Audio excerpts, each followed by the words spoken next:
Joining us today is Jack Posobiec. He's a former Naval intelligence officer and current host of the show Human Events Daily. Jack, it's great to have you back on the podcast. Very excited to be here. What's going on, fellas? Oh, well, just a pretty big year for the Chinese Communist Party. At the end of the year, they got the 20th Party Congress coming up. So what's at stake for Chinese leader Xi Jinping? Well, see, the way I look at it is, and I've actually got a piece that's coming out in a pretty major publication that's going to ruffle some feathers when they see who's publishing me. But the piece is essentially written that even though the National Party Congress isn't until November, so the same year as America, or same month as America's midterm elections, that really the Beijing Olympics next week, this is essentially the CCP Olympics are a coronation ceremony for Xi Jinping. Not only has he essentially defeated all opposition internally from within the CCP, within the inter-party factions that we've seen, Jiang Zemin, et cetera, but he's really defeated anyone outside of China or defeated, neutralized, co-opted, or merged with any meaningful resistance that he would have seen. And you'd think with everything that they've done, from COVID-19 to trade, to what they're doing with the Uyghurs, you'd think that there'd be every possible reason, right, for countries to say, yeah, we're going to have to forego these Olympics, right? This is not, 1936 in Berlin. We don't want to go with this anymore. But he's run the table. And so I think that rightfully, in a sense, right, from his perspective, this is his coronation ceremony as not only the national paramount leader, lifetime leader of the party, the first one they've had since Mao, but also just the PRC and the CCP-dominated PRC as a really dominant force within world politics. So you think it's in the bag for Xi? He will be leader for life? Oh, I think it's in the bag. I mean, his anti-corruption purges that have been going on, obviously since, really he came to power in 2012, but from Zhou Yokang on, I mean, these are getting high-level, national publicized TV shows. They're the most popular shows, most watched shows in China. Whenever he purges officials, then he's making the officials go on TV, right? National broadcasts, conduct their own self-incrimination struggle sessions, essentially admit to their corruption, admit to what they've done.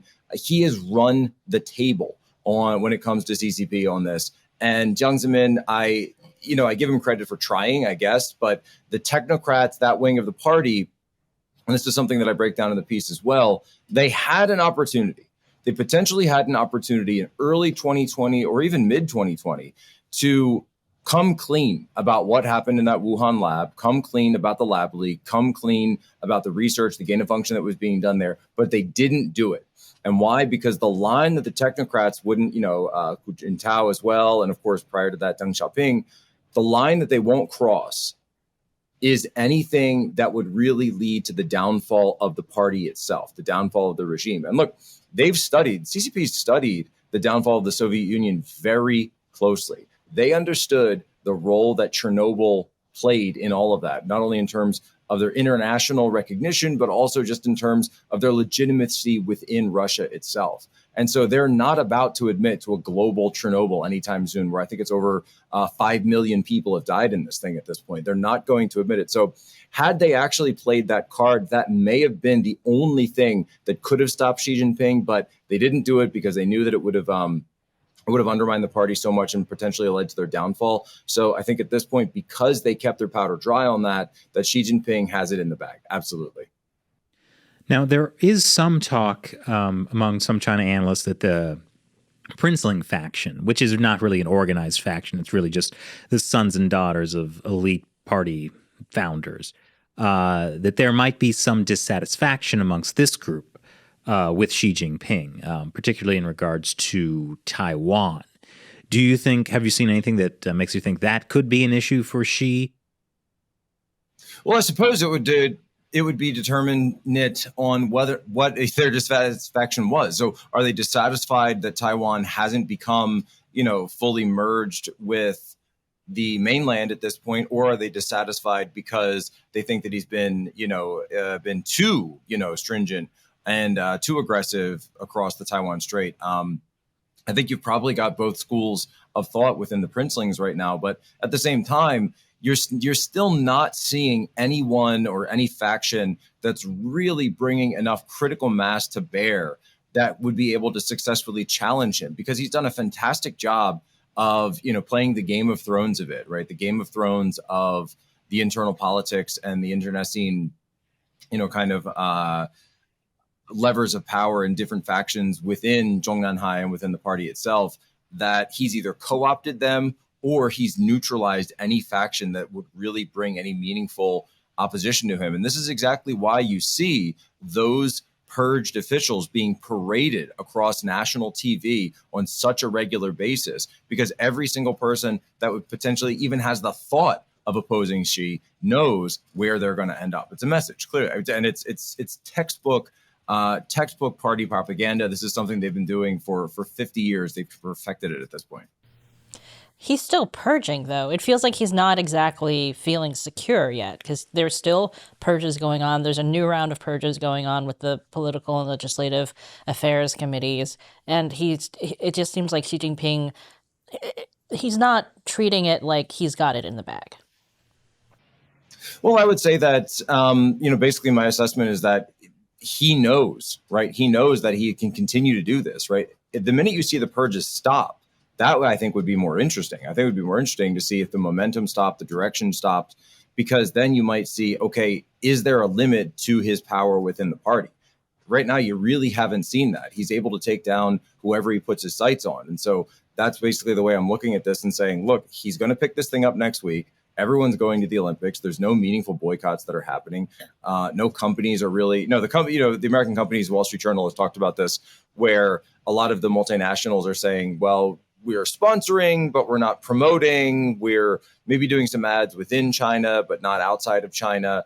But again, you're not seeing any meaningful pullback outside of China in terms of this. So he's got the international community in the bag.